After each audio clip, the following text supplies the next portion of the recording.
Washington Hall was originally erected in 1897. It is named after Booker T. Washington's third wife, who formerly served as Lady Principal to Tuskegee Institute and outlived him 10 years after his death. The newly Margaret Murray Washington Hall was erected in 2010. It currently houses financial aid, admissions, 2 fine dining facilities, Austin Grill, and Marvelous Market.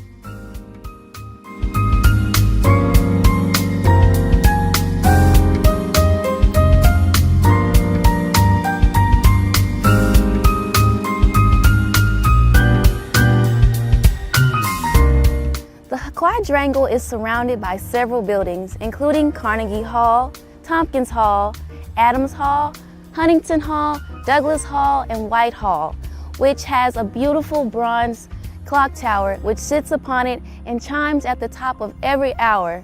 Here where I am standing, the historic quadrangle also boasts the Tuskegee University Legacy Walkway, which was dedicated to the many alumni, friends, and benefactors of the university. The walkway was erected in 2003 under the leadership of Dr. Benjamin F. Payton. I will be spotlighting the campus monument entitled Lifting the Veil of Ignorance. This sculpture was erected in 1927 by Charles Keck and depicts Booker T. Washington lifting the veil of ignorance from the face of a former slave. The open book, plow, and anvil symbolize the quote written at the base of the sculpture. It reads, "He lifted the veil of ignorance from his people and pointed the way to progress through education and industry." Its construction was a project of pride for faculty, students, and friends of the institution. Not only does the monument commemorate Booker T. Washington's achievements and contributions to Tuskegee, but it also marks a new era under the presidency of Robert Russomoti.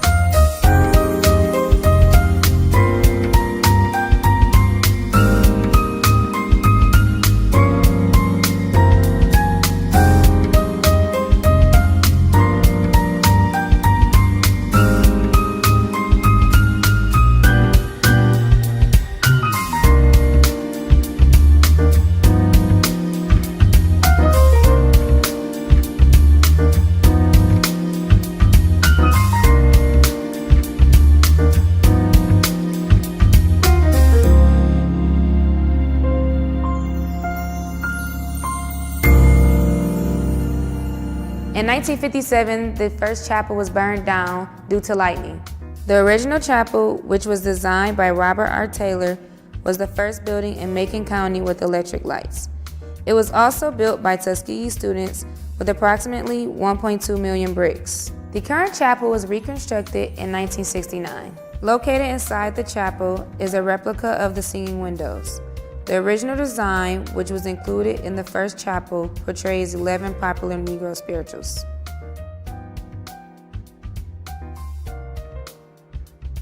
The George Washington Carver Museum. Did you know that this building served as a campus laundry room until Dr. Paterson requested to have it converted into the George Washington Carver Museum in 1938. In the museum, it consisted of so many of his works, including his plants, peanuts, and my favorite, sweet potatoes, alongside with his art. The museum contains Carver's lab equipment, the Jessup agricultural wagon, tributes to Carver, and information about our illustrious Tuskegee University.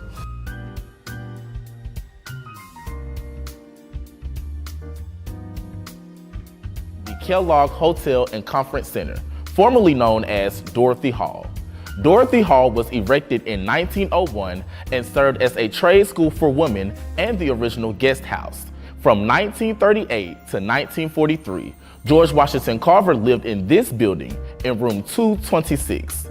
Today, the exterior of the building is only original. The interior of the building was remodeled in 1994 for conversion into what is known today as the only HBCU to have an operating Kellogg Hotel and Conference Center on campus. There are 5 in total, A through E. I'm currently standing in front of Wilcox A. These buildings were constructed back in the 1920s. The Wilcox buildings originally housed the Institute's trade programs. They now currently house 2 programs, including the Robert R. Taylor School of Architecture as well as the Construction Science program. Like many of the other buildings around the campus, the students actually constructed this building themselves with the bricks that they got from the valley. The Robert R. Taylor School of Architecture is named after the campus architect from 1889 to 1932, Robert R. Taylor. An interesting historical fact is Robert R. Taylor was the first Black graduate from MIT. Being buried in the Tuskegee University Cemetery is an honor reserved for those that serve a special place in the Tuskegee University history. Amongst those buried in the Tuskegee University Cemetery are 4 of our former presidents, in addition to the Washington family. Also buried here is famed researcher and inventor George Washington Carver, legendary coach and athletic director Cleve Abbott, who is the namesake of our football stadium, and William Dawson, famed director of the Tuskegee University Golden Voices. Tompkins Hall was built in 1906 and designed by Mr. James Golug. Unfortunately, Mr. Golug passed away during the building processes of this building and was later supervised until completion by Mr. Robert Taylor. Tompkins Hall was originally built to be the main dining hall for faculty and students, and the ground level floor being a 2,000 seating auditorium. Over 100 years later, Tompkins Hall is still the main dining room for faculty and students, and the ground level floor is now transformed to be a student union, being home to student life-focused offices. The old administration building was built in 1902 by Tuskegee University staff and students. The bricks used within this building was built by Tuskegee University. It has previously housed the offices of our first 3 presidents, a bank and credit union, as well as a community post office. This building has been used for offices of admissions, a counseling center, as well as Dean of Students. And I stand before you today at the historical Carnegie Hall. Carnegie Hall was named after Andrew Carnegie. Andrew Carnegie was a philanthropist and millionaire. And with that, he saw the wonderful work that our founding president, Dr. Booker T. Washington, was doing here at Tuskegee, and decided to invest approximately $600,000 into this wonderful institution. With that, on January 1st, 1901, Dr. Booker T. Washington opened what we know as Carnegie Hall. And throughout the years, it was opened initially as a library. Later, it was used by the music department and what we know now as the financial aid department. Ladies and gentlemen, Carnegie Hall.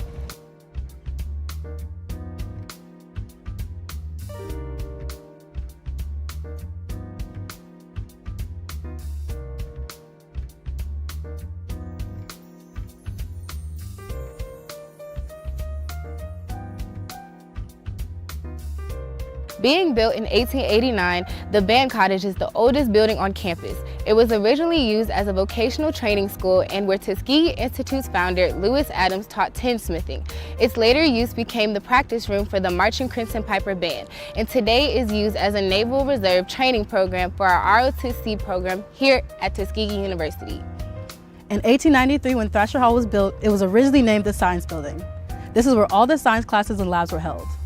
In 1903, it was renamed Thrasher Hall in honor of Max Bennett Thrasher. In 1901, Max Bennett Thrasher helped publish the autobiography Up From Slavery. The book is a required reading for all Tuskegee students. In later years, Thrasher Hall served as the home of the School of Education. I will be introducing Logan Hall. This hall was constructed in 1931 and named after the very first treasurer of Tuskegee, Warren Logan. On the top floor of this hall, we have the Hall of Fame of Athletics for all of Tuskegee University. This building served as a practice gym, an auditorium, and a plethora of other things that Tuskegee students currently use today.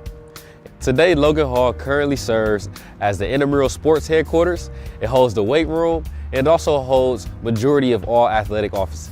Armstrong Hall was originally completed in 1932 and it was renovated in 1996. Although this building is not one of the buildings on campus that was designed by Robert R. Taylor or built by the earliest students of the university, it is still significant. This building was named after General Samuel C. Armstrong, who was the founder and first principal of Hampton University. Booker T. Washington was an alumni of Hampton, and it was only because of General Armstrong and his strong recommendation that Booker T. Washington became the first principal of what is now Tuskegee University. Armstrong Hall currently serves as the home to the biology and chemistry departments on campus, and it includes classrooms, faculty offices, and research labs. The Ford Motor Company Library. It is the main library on Tuskegee University's campus. It resides in the Hollis Burke Frizzell building, named after the second principal of Hampton Institute. The building was constructed in 1932, and the official name change was the result of a $4.5 million renovation. The renovated library was dedicated in March of 2001.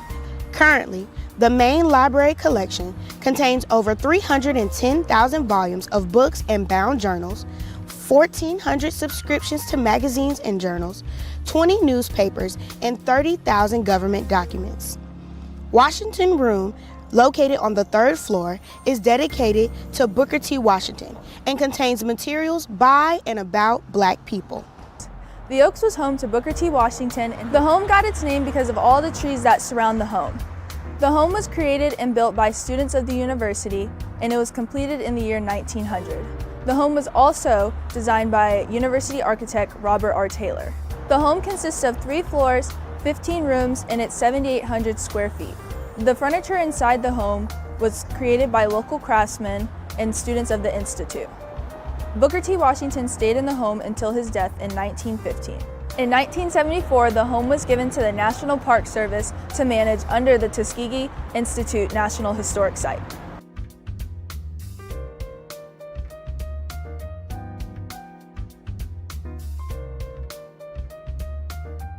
Paterson Hall is named after the 3rd president of Tuskegee University, Dr. Frederick Douglass Paterson. In 1944, Dr. Paterson established the first and only College of Veterinary Medicine program on the campus of a historically Black college. An interesting fact is that Dr. Paterson's wife is actually the daughter of the 2nd president of Tuskegee University, Dr. Robert Moulton.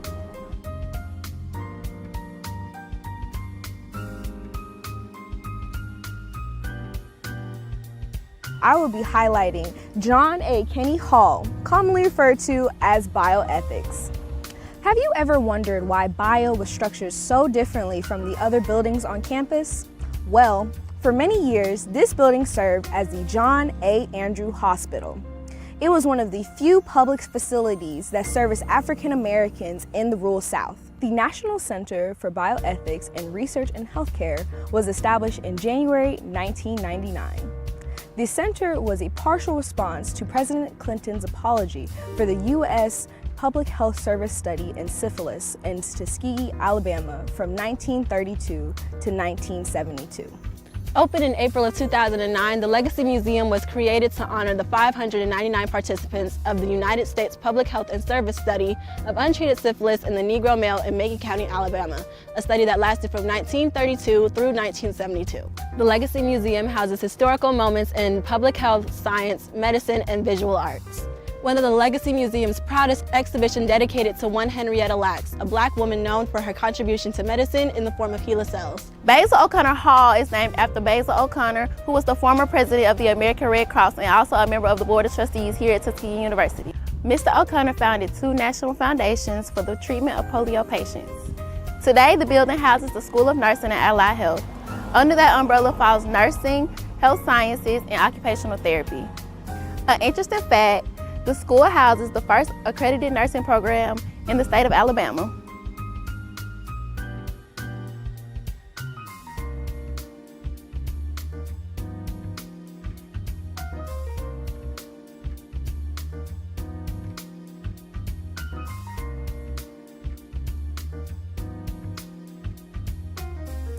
We'll be spotlighting the General Daniel S. Chappie James Center.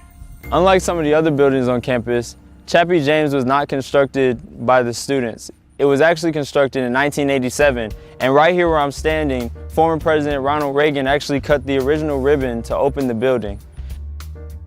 This building now houses the Air Force and Army ROTC programs, as well as aerospace engineering, and most importantly, the Tuskegee Airmen Museum. The building is named after Tuskegee alumnus Daniel S. Chappie James, our nation's first African-American 4-star general. And attached to the building is the actual plane that General James flew in his last mission, otherwise known as the F-4C Phantom. Henderson Hall is home to the College of Agriculture, Environment, and Nutrition Sciences, opening its doors in 2013, making it the newest addition to Tuskegee University's campus. It features state-of-the-art classrooms and laboratories that aid in the education of students enrolled in the agriculture and life sciences programs. Henderson Hall is named after Dr. James Henry Meriwether Henderson. He served as a professor here at Tuskegee University, and he also served as the university's plant philosophist for 50+ years. He spent most of his teaching and researching here at Tuskegee University in the George Washington Carver Research Foundation. We will be highlighting the Chambliss Hall. Constructed in 1928 and named after class of 1890 alumnus William V. Chambliss, this building has served under several capacities. Children's House, which is the former name of this building, was an elementary school for children as well as a training center for education majors. This building has served several notable alumni of Tuskegee University, including that of Tom Joyner and Lionel Richie. Furthermore, this building has also served as the College of Business and Information Science.